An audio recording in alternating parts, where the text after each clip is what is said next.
As the battle intensified, Ixiart cruisers maneuvered desperately, dodging enemy fire while attempting to inflict damage on the Prozinuthian fleet. Despite their valiant efforts, the sheer numbers and superior firepower of the Prozinuthians posed a formidable challenge. General Kutung ordered 20% of his forces to fall back to the asteroid field at the far end of the system before the Prozinuthians had entered Uimi 2 space as a strategic move to ensure they wouldn't be completely decimated. Within the chaos of the space skirmish, communication lines crackled with urgent updates and reports of casualties. Frong, commanding one of the Ixiart cruisers, rallied his crew, urging them to hold their positions and fight with unwavering resolve. Every shot fired, every evasion maneuver executed, was a testament to their determination to defend Uimi 2 at all costs. Amidst the intense space battle, the Prozinuthians successfully breached the orbital defenses of Uimi 2, deploying their ground troops to seize control of the outpost. The Ixiart defenders on the ground, composed of militia troops, led by elites, fought fiercely, engaging in brutal close-quarters combat against the invading forces. Despite being outnumbered, they refused to yield an inch of territory without a fight. The elites displayed every bit of the human space marine training they had received on Mars. Every inch of territory the Prozinuthians gained a foothold on cost them dearly. The Prozinuthians had known the humans had trained the Ixiarts, but they did not expect this type of heavy resistance. They only gained ground based on pure numbers, as the Ixiarts were punishing the invading troops with a merciless 2-to-1 casualty ratio. Every Ixiart elite knew if their human instructors would have been observing the battle, they would have been proud to see how each Ixiart spilled the blood of 2 Prozinuthian warriors before falling. The human space marine's final lesson rang true to every Ixiart elite. It is better to die fighting than to condemn their sons and daughters to slavery. Back in the depths of space, Vromp, coordinating with Frang and the rest of the Ixiart fleet, strategized their next moves. With the Prozinuthians gaining ground both in orbit and on the surface, their situation looked dire.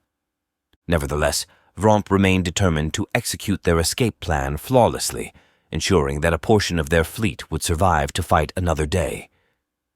Following General Ktung's orders, Vromp swiftly executed his planned maneuver with the coordinated effort of 3 other Ixiart cruisers.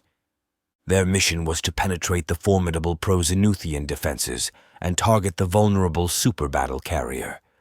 Despite the risk, Vromp and his fellow captains knew that crippling this key vessel would significantly weaken the Prozinuthian fleet. As they plunged into the heart of the enemy formation, fierce combat ensued. The Ixiart cruisers engaged in a daring assault, launching barrages of missiles and unleashing concentrated firepower upon their target. In the chaos of battle, 2 of the Ixiart cruisers were tragically lost, and a 3rd was captured by the Prozinuthians. Despite the heavy losses, Vromp's ship managed to evade destruction and return to the defensive line, albeit severely damaged. Back at the defensive line, Vromp's damaged cruiser limped into position, joining the remaining Ixiart vessels as they regrouped to fend off the relentless Prozinuthian assault. Regardless of the setback of losing 2 cruisers and witnessing the capture of another, Vromp remained resolute in his commitment to defending Uimi 2. As the battle raged on, Vromp and his crew worked tirelessly to assess the extent of the damage to their ship and make urgent repairs where possible. With their numbers diminished and their resources strained, every moment was crucial as they braced themselves for the next wave of Prozinuthian attacks. Although the odds were stacked against them, Vromp knew that the survival of Uimi 2 depended on their unwavering determination and resilience in the face of adversity. As chaos erupted within the compound, Helok swiftly took command of his militia troops, issuing orders to destroy all traces of intelligence stored within Uimi 2's computer systems. The urgent task became even more critical when an explosion reverberated through the facility, signaling a breach in their defenses. With the troop breach alert blaring, Helok knew they had little time to complete their mission before the Prozinuthian forces overwhelmed them. Despite the imminent danger, Helok remained resolute, directing his men to continue their efforts to obliterate any valuable information while preparing for a strategic retreat to the designated escape point. Understanding the gravity of their situation, Helok resolved to buy his comrades precious time, knowing that their survival depended on erasing any trace of intelligence that could fall into enemy hands. Taking up a defensive position with his squad of Ixiart militia, Helok braced himself for the imminent clash with the advancing Prozinuthian ground forces. With unwavering determination, he rallied his men, urging them to stand firm against the waves of enemy troops. Regardless of being outnumbered, Helok's small but valiant band of fighters inflicted heavy casualties upon the Prozinuthians, their fierce resistance proving formidable against the invading forces. In the heat of battle, Helok led by example, engaging in hand-to-hand combat with the Prozinuthian troops, his blade slashing through the enemy ranks with lethal precision. Though outnumbered and outmatched, Helok and his comrades fought with unmatched courage and tenacity, determined to defend Uimi too at any cost. In a final act of defiance, Helok confronted a Prozinuthian commanding officer, engaging in a fierce duel that ended only when his blade found its mark, downing the giant Prozinuthian officer in a pool of his own blood. With a smile of satisfaction, Helok knew his job was complete as he received a radio communication from his subordinates confirming all systems were destroyed.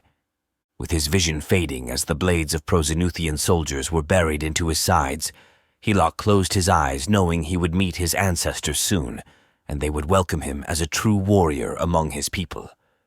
As the battle reigned and the Prozinuthian forces continued their relentless assault on Uimi II, General Ktung faced the harsh reality of their dire situation. With the vast majority of their fleet decimated and the outpost suffering heavy losses, he knew decisive action was needed to salvage what remained. With a heavy heart, he issued the order for the hidden fleet to swiftly enter Uimi II's orbit and evacuate the surviving personnel through the designated escape routes. Despite the overwhelming odds stacked against them, General Ktung remained resolute in his determination to ensure the safety of as many of his people as possible. With the active fleet tasked with defending the escape ships and providing cover for their retreat, every moment was precious as they raced against time to evacuate before the Prozinuthians could deliver the final blow. With the evacuation efforts in full swing, General Kung watched with a mix of apprehension and hope as the escape ships made their way towards safety within Human Alliance space.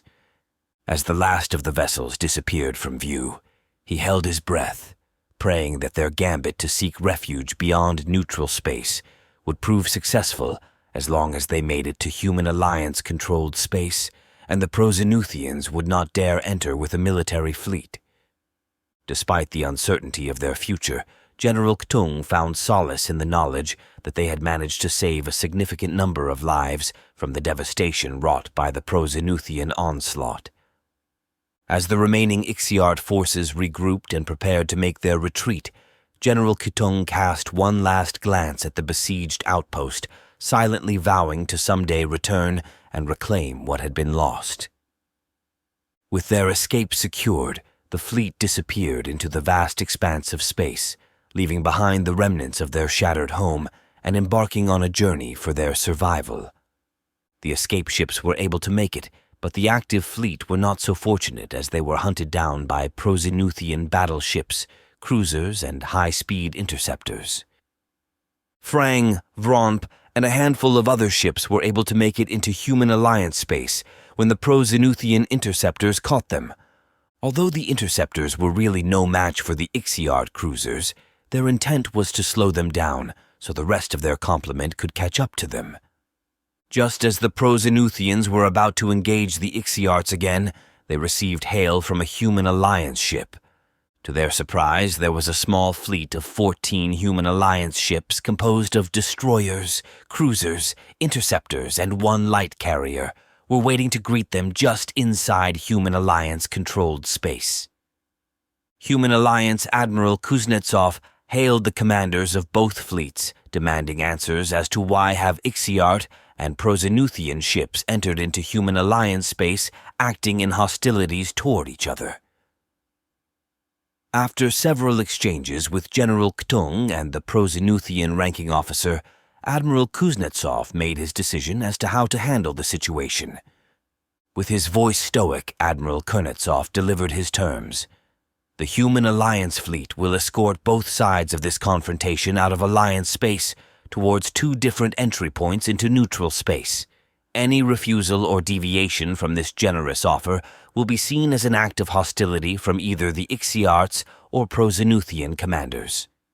I highly suggest both command structures to enforce restraint on all subordinate commanders, as we will not host foreign hostilities in our space or stand by idle in an attempt of a blindsided attack from either party under our escort through our space.